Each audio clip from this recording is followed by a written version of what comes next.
नमस्कार, lead India news में आपका बहुत बहुत स्वागत है। मैं हूं डॉक्टर तरुणा एस गौड़।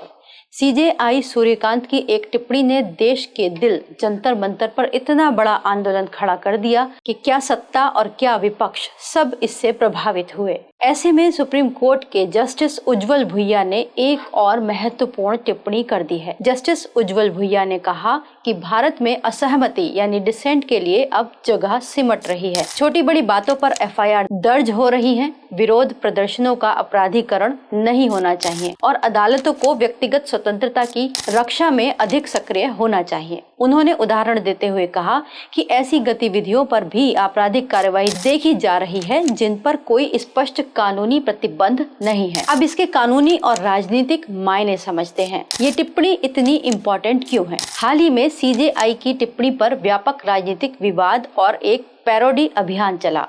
उसके बाद बड़ा जन आंदोलन हुआ।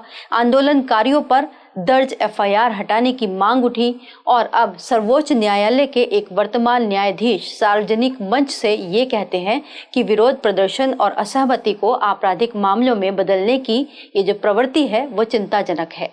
इसीलिए स्वाभाविक है कि लोग इन दोनों घटनाओं को आपस में जोड़कर देखें।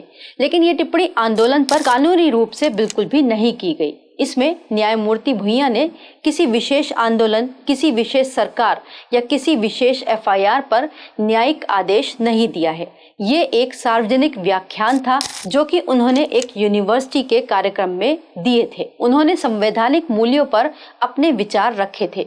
इसीलिए ये कहना कि उन्होंने किसी एक आंदोलन को सही या गलत ठहरा दिया उचित निष्कर्ष नहीं होगा। ये टिप्पणी उन्होंने भोपाल के national law institute university NLIU में आयोजित एक स्मृति व्याख्यान के दौरान की थी। वहां उनका विषय नागरिक स्वतंत्रता, जमानत विरोध प्रदर्शन और संवैधानिक अधिकारों की रक्षा था। तो क्या इस टिप्पणी से भविष्य की न्यायिक सोच का संकेत मिलता है? जी हाँ, संभव है, लेकिन इसे निश्चित भविष्यवाणी नहीं कहा जा सकता। यदि भविष्य में कोई मामला सर्वोच्च न्यायालय में आता है जिसमें प्रश्न हो कि शांतिपूर्ण प्रदर्शन, एफआईआर की वैधता, पुलिस द्वारा बल प्रयोग, गिरफ्तारी या फिर अभिव्यक्ति की स्वतंत्रता हो, तो वकील निश्चित रूप से इस प्रकार के जो सार्वजनिक भाषण हैं जो जजेस के द्वारा किए जाते हैं उनका उल्लेख अपनी बहस के दौरान कर सकते हैं। लेकिन अदालत का अंतिम निर्णय केवल संविधान, कानून और रिकॉर्ड पर उपलब्ध साक्ष्यों के आधार पर ही होगा, न कि किसी भाषण के आधार पर। तो क्या इससे एक नया विवाद पैदा हो सकता है? संभावना है।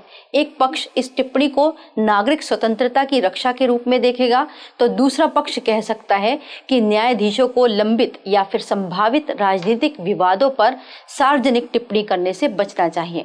ऐसी बहस पहले भी न्यायपालिका में होती रही है कि न्यायाधीशों को सार्वजनिक मंचों पर कितनी सीमा तक सामयिक विषयों पर बोलना चाहिए। हालांकि इस टिप्पणी से कानून नहीं बदल जाएगा, क्योंकि ये टिप्पणी कोई न्यायिक आदेश नहीं है, कोई बाध्यकारी मिसाल यानी कि बाइंडिंग प्रेसिडेंट नहीं है, किसी एफआईआर को स्वतः अवैध नहीं बनाती है, किसी पुलिस कार्रवाई को स्वतः गैर कानूनी भी नहीं ठहराती है। लेकिन ये अवश्य दर्शाती है कि सर्वोच्च न्यायालय के भीतर नागरिक स्वतंत्रता, विरोध प्रदर्शन और आपराधिक कानून के उपयोग को लेकर गंभीर संवैधानिक विमर्श अब चल रहा है। इसीलिए ऐसे मामलों में ये बहस सार्वजनिक रूप से और तीखी हो सकती है। वीडियो को लाइक करें, हमारे चैनल को सब्सक्राइब करें।